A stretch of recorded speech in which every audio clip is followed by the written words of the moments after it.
नमस्कार, आप देख और सुन रहे हैं राजस्थान आज तक। मैं हूं विजय कल्ला। इस वक्त एक ऐसी खबर की तरफ मैं आपको लेकर जाऊंगा कि आप सोचेंगे ये वाकई कमाल की बात है। कि मैं ये सोचता हूं, जो हेडिंग मैंने नीचे लिखा है, आप भी सोच रहे हैं कि ऐसा कैसे हो सकता है कि हमारे देश के जितने भी देशद्रोही थे या दूसरे देश के आतंकवादी जो रहते हैं, वो बड़े मासूम, बड़े प्यारे लोग हैं। पता नहीं क्यों पिछले 2 सालों से अज्ञात व्यक्ति आते हैं और उनको गोली ठोक देते हैं। पिछले 2 सालों में 16 बड़े आतंकवादी मारे जा चुके हैं, जो देश के दुश्मन थे हमारे, और कई देश उनसे परेशान थे, लेकिन भारत खास तौर से उनसे परेशान था। अब आप ये बात सोचिए कि वो विभीषण कौन होगा। वो कौन बंदा है जो इतनी परफेक्ट खबर देता है कि आज वो मस्जिद से निकल रहा है, आज वो मॉल से निकल रहा है, आज वो शादी में जा रहा है, इस वक्त वो बालकनी में खड़ा है, अभी वो गेट पर है, उसको गोली मारी जा सकती है। मतलब इतने खतरनाक टेररिस्ट, इतने बड़े आतंकवादी को यूं मिनटों में कोई अज्ञात आता है और मारकर चला जाता है। और पिछले 2 साल से 16 बड़े आतंकवादी मारे जा चुके हैं अज्ञात लोगों की वजह से। बाकी तो सैकड़ों वहाँ मर रहे हैं, क्योंकि वहाँ हर तीसरा बंदा आतंकवादी है। वो बात नहीं है, लेकिन अज्ञात। अब आप सोचिएगा कि जो इतने बड़े आतंकवादी है, उनको फौज सिक्योर कर रही है। वहाँ के फौजी आतंकवादी है, उन्होंने मान लिया कि हमने आतंकवाद की ट्रेनिंग ली हुई है, तो वहाँ के फौजी भी आतंकवादी है, और ऐसे बड़े आतंकवादियों को फौजी भी जो है वो सिक्योर करते हैं। वहाँ बंदूकधारी AK-47 लेकर खड़े रहते हैं, और उनकी निजी सिक्योरिटी जो आतंकवादी है वो भी भाईजान के साथ बंदूक लेकर AK-47 लेकर घूमते हैं, साथ रहते हैं। उसके बाद सोचिए क्या टाइमिंग है यार। और सभी लोग ये कहते हैं कि ये भारत के राजनेता यानी मोदी जी करवा रहे हैं। ऐसा स्पष्ट तो अभी कुछ हुआ नहीं है, लेकिन अगर मोदी जी करवा रहे हैं तो मोदी जी बहुत बहुत धन्यवाद, और दाता मान गए आपको। जो काम हम ब्रह्मोस से नहीं करवा रहे, वो आप ऐसे करवा रहे हैं। मतलब अगर मोदी जी करवा रहे हैं तो प्रभु आपको 100 तोपों की सलामी, दोनों हाथों से सैल्यूट, प्रणाम, नमन। बस लगाए रखिए आप काम पर अपने बच्चों को कि इसी तरह वो अज्ञात आए और गोली ठोक दे। अब यार टाइमिंग कितनी परफेक्ट होती है। कब शादी में कोई आदमी, शादी रोज़ तो जाता नहीं है, तो साल 2 साल में एक दिन वो शादी में जाता है और आतंकवादी मारा जाता है। रोज़ नमाज पढ़ने जाता है, लेकिन कब सिक्योरिटी 5 मिनट के लिए आगे पीछे होती है या आगे पीछे करवा दी जाती है, और 5 मिनट में ठाकुर तो गियो, वो ज़मीन पर पड़े मिलते हैं। थोड़ी देर बाद उनको कुत्ते चाटते हैं, मक्खियाँ भिन भिनाती है, और उनको ले जाकर 2 गज ज़मीन के नीचे 10 कदम चलकर किसी खड्डे में निपटा दिया जाता है। अब ऐसे में ऐसा लगता है कि पाकिस्तान सरकार भी इसमें शामिल होगी, क्योंकि यार इतनी टाइट सिक्योरिटी, जिसको वो कहते हैं कि ये ऐसे नेता है, हमारा ऐसा तोप है, उनको गिरफ्तारी दिखाकर भी उनको फ्री रखते हैं। उनके भाषण, उनके कही हुई तकरीर पर, उनकी कही हुई बातों पर वो पाकिस्तान अमल करता है, सोचता है, सुनता है, आतंकवादी हमले करता है। बड़े टेररिस्ट जो बहुत बड़ा नाम होता है, और जितनी ज़्यादा हत्याएं किया हुआ है, जितने ज़्यादा हत्या की है, जितने ज़्यादा हमले करवाए हैं, हमले किए हैं, वो उतना बड़ा कहलाता है। ऐसे आतंकवादी को एवं ही कोई गया मोटरसाइकिल पर और गोली मार गया, और आज तक एक भी नहीं पकड़ा गया, ऐसा हो सकता है? वहाँ की सरकार चाहती तो 24 घंटों में, ऐसा यहाँ कहा जाता है कि हमारे किसी पुलिस वाले के रिश्तेदार, किसी कलेक्टर, किसी कमिश्नर की पत्नी, साली, चाचा के चप्पल भी गुम होते हैं तो 2 घंटे में मिल जाते हैं। मोबाइल, पर्स गुम हुआ तो दिन रात एक कर देते हैं, ज़मीन आसमान ऊपर नीचे कर देते हैं, और वो सामान पकड़ लिया जाता है, ले आते हैं। ऐसे में क्या सरकार चाहे तो ऐसे आतंकवादियों को, मारने वालों को पकड़ कर नहीं ला सकती? सामने नहीं आते। आज तक एक भी नहीं पकड़ा गया, और वो सब कुछ अज्ञात। ऐसा कैसे? अज्ञात नहीं है प्रभु, या तो पाकिस्तान की सरकार खुद दुखी हो गई, इनको पालना मुश्किल हो गया, और अब वो इतने बड़े हो गए कि सरकार की सुनते नहीं, अपनी मनमर्जी करते हैं और दबाव डलवाकर अपनी मर्जी से काम करवाते हैं। ऐसा हो सकता है जब कोई आदमी अपना तैयार किया हुआ चेला अगर किसी गुरु के कान में सूसू करने की कोशिश करता है, सिर पर चढ़ने की कोशिश करता है, तो उसको निपटा दिया जाता है। वैसे ही सरकार अगर उनसे परेशान है, पाकिस्तान की सरकार परेशान है, तो उनको निपटा रही है। और हमारी सरकार तो परेशान है ही, और हमारी पहुंच वहां तक है तो हम तो निपटाने को तैयार बैठे हैं। लेकिन पाकिस्तान की सरकार के कुछ बड़े लोग भी हमसे आशीर्वाद ले रहे हैं, तभी ये काम इतनी आसानी से हो रहा है। और कोई वजह बताइए आप मेरे को।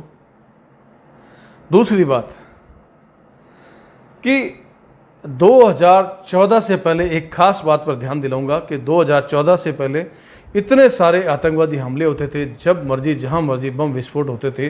2014 के बाद कोई नल का पानी नहीं था कि ऐसे मुड़ा और टोंटी बंद हो गई, आतंकवादी अंदर से निकलना बंद हो गए। वो सिमट गए, कश्मीर तक सिमट गए, क्योंकि वो पीओके जो है वहाँ पाकिस्तान के अंदर है और वहाँ से रास्ते होते हैं कि वो अंदर तक आ सकते हैं, इसलिए उनको समेट जरूर दिया गया, ये पक्की बात है। लेकिन एक बात यहाँ भी गौर कीजिएगा कि 2014 से पहले जितने आतंकवादी हमले हुए, उनका उद्देश्य मुझे नहीं लगता कि चंद लोगों को मारना था। क्योंकि अभी जो हिंदू मुस्लिम करके मारा, अगर मुस्लिम है तो एक तरफ खड़े हो जाओ, हिंदू हो तो गोली मार दो। तो उन दिनों जब बम विस्फोट होते थे, जब ट्रेन में विस्फोट होता, बस में होता, बाजार में होता, या किसी होटल पर अटैक होता, तो अंधाधुंध गोलियां चलती, उसमें हिंदू मुस्लिम सिख ईसाई कोई मर जाओ, उसमें मुसलमान भी मरे थे। तो उन आतंकवादियों का अगर पाकिस्तान का उस वक्त या दूसरे देश जो पाकिस्तान को पैसों से फंडिंग कर रहे हैं, ताकत दे रहे हैं, उनका उद्देश्य मात्र 100, 200, 500 हिंदुस्तानियों को मारने का नहीं हो सकता। 140 करोड़ की जनसंख्या में 100, 200 मारकर, 500 मारकर क्या कर लेंगे वो? बॉस गौर कीजिएगा, वो भय का वातावरण खड़ा कर रहे थे। वो भय का वातावरण पूरे देश के लिए नहीं था, केवल हमारे लिए नहीं था। विदेशों से जो लोग दूसरे देशों में अपने पैसे लगाते हैं, निवेश करते हैं, उनको निवेश से रोकना, अंडरलाइन कीजिएगा, यही चला था और इसमें काफ़ी हद तक सफल हुए। 2014 से पहले इतना निवेश हमारे भारत में पहले कभी नहीं आया जो अब आ रहा है। निवेश से रोकना, उसके अलावा पर्यटकों को रोकना, आर्थिक कमर तोड़ी रखो। अभी हमने पाकिस्तान की आर्थिक कमर तोड़ी, तुर्की अजरबैजान की कमर तोड़ी, वो 2 दिन में घुटनों पर आ गए। तो सोचिए भारत को कितने सालों तक आर्थिक तौर पर तोड़कर घुटनों पर लाए रखा। उस वक्त के राजनेता जिनकी इच्छा शक्ति नहीं थी कि भारत आगे आए, या तो करने की इच्छा नहीं थी या करने से डरते थे, या उनको ऊपर के बिग बॉस का इशारा नहीं था कि भारत बर्बाद होते रहे, चुपचाप ऐश करो, शासन करो, मजे करो। अब उनका उद्देश्य पूरा करने में मीडिया ने खूब साथ दिया। बड़े मीडिया हाउस थे और उसमें देखिएगा एनडीटीवी ऐसा करते करते, जैसे ही 2014 आया, मोदी जी आए, एनडीटीवी निपट गया। रवीश कुमार जैसे बड़े चैनल में बड़े पत्रकार कहलाने वाले निपट गए। एनडीटीवी किसी और ने खरीद लिया, जो देशभक्त है, जो देश की बात करता है, जो हिंदुओं को बचाने की बात करता है, वो खरीद रहे हैं। और इन दिनों सुना है इंडिया टुडे बिकने वाला है। इंडिया टुडे के पिछले 8, 10, 12 साल के इंटरव्यू देखिए, जिसमें उन्होंने जो जिन जिन नेताओं के इंटरव्यू लिए, उन्होंने हिंदुओं के खिलाफ बोला, भारत के खिलाफ बोला। अरविंद केजरीवाल इस मामले में टॉप पर थे। अगर अरविंद केजरीवाल को बतौर मुख्यमंत्री इंटरव्यू करने के लिए 3 पत्रकार बैठाए जाते थे, ऐसा कहाँ करने की ज़रूरत थी?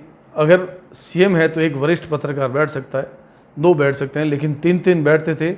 और ऐसे वीडियो भी बाहर आए थे कि किस तरह से वो तैयारी करते थे कि मुझसे ये सवाल पूछना और मैं ये जवाब दूंगा, जिससे भारत की छवि खराब हो, हिंदुओं की छवि खराब हो। भारत के खिलाफ और हिंदुओं के खिलाफ कैसे बोला जा सकता है, वो सवाल तैयार होते थे, वो सवाल पूछे जाते, वो जवाब दिए जाते। मोदी जी ने आते ही सबसे पहले ये दिमाग लगाया कि आर्थिक तौर पर इनको तोड़ना शुरू करें। वो तमाम एनजीओ जो भारत के खिलाफ थे, हिंदुओं के खिलाफ थे, उनकी जांच कराई, उन पर नज़र रखी और धड़ाधड़ एनजीओ बंद होना शुरू हुए। बिना अर्थ के सब व्यर्थ है। कोई भी संस्था चलाने के लिए अर्थ की सख्त ज़रूरत होती है। वो अर्थ आना बंद हुआ तो धीरे धीरे सब व्यर्थ होने लगा। पत्थर फेंकने वाले बिना अर्थ के व्यर्थ हो गए, पत्थर नहीं फेंकते।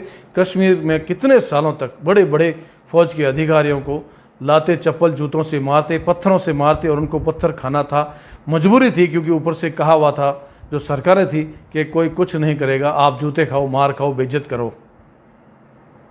मोदी जी ने आते ही कहा कि फौजी मार खाने के लिए नहीं है, फौजी हमारा सम्मान, हमारा गौरव, हमारा गर्व, हमारा रुआब है, हमारा रुतबा है, हमारे सिर का तिलक है। वो ऐसे मार क्यों खाएंगे? आज पत्थर उठाने वाले वहाँ कोई नहीं है। महबूबा मुफ्ती और उसके जैसे नेता कहते थे 370 हटी तो झंडा पकड़ने वाला नहीं मिलेगा। आज की स्थिति में सब के सब झंडा पकड़ रहे हैं, पत्थर उठाने वाला नहीं मिल रहा। भारत को टूरिज्म से तोड़ो, अर्थव्यवस्था से तोड़ो, तो जैसे ही बम धमाके होते, लोग मरते, तो मीडिया चीखना शुरू करता।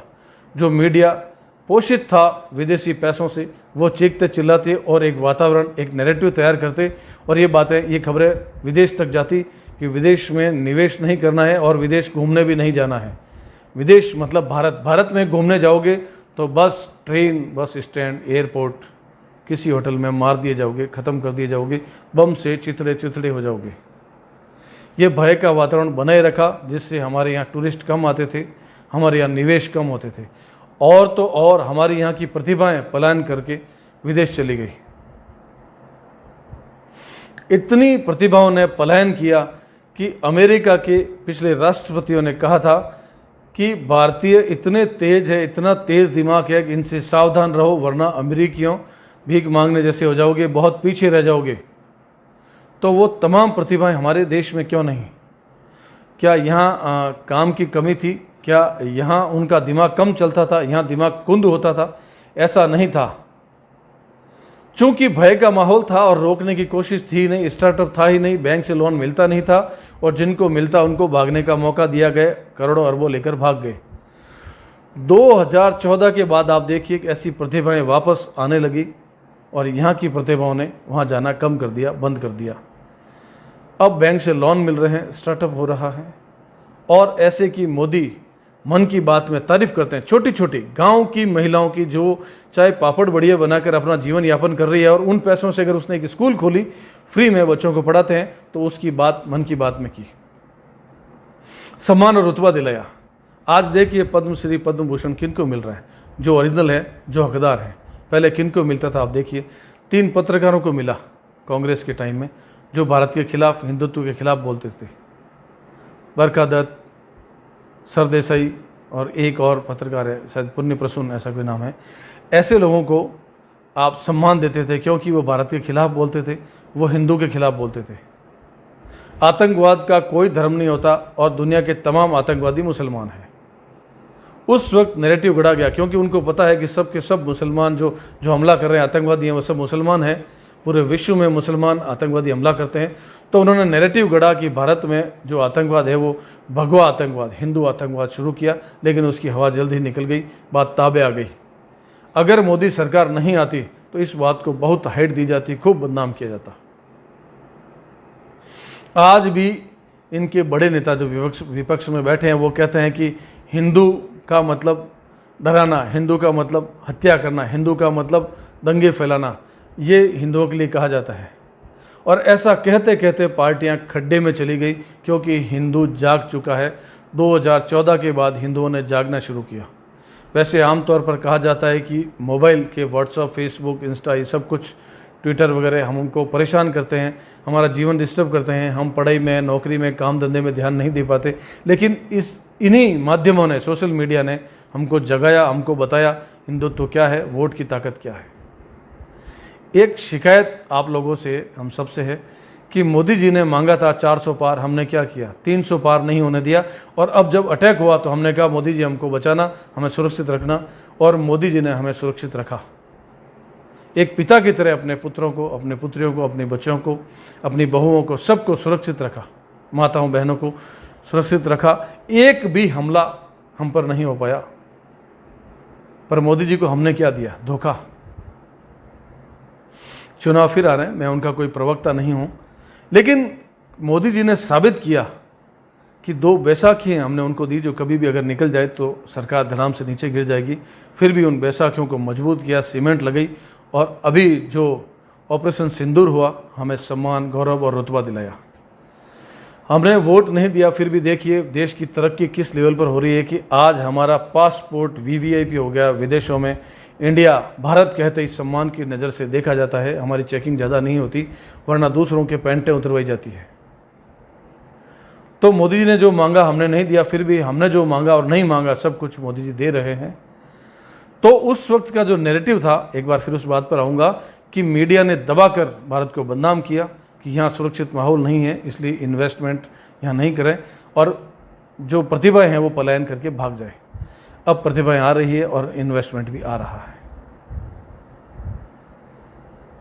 अगली खबर पर फिर आऊँगा। और हाँ, एक इसी बात के साथ कि मोदी जी का मैं फ़ैन हूँ, इनके तरक्की से, इनके काम की वजह से और जो विश्व गुरु की तरफ हमें ले जा रहे हैं उसकी वजह से। लेकिन एक शिकायत है जो मैं कल शिकायत करूंगा कि मोदी जी आपसे बहुत बड़ी शिकायत है, आप हमारे टैक्स का पैसा, देश के टैक्स का पैसा कहाँ लगा रहे हैं, गलत जगह लगा रहे हैं, उसकी शिकायत मैं कल करूंगा। तब तक के लिए आज्ञा दें। जय श्री राम, हर हर महादेव, जय हिंद, जय भारत।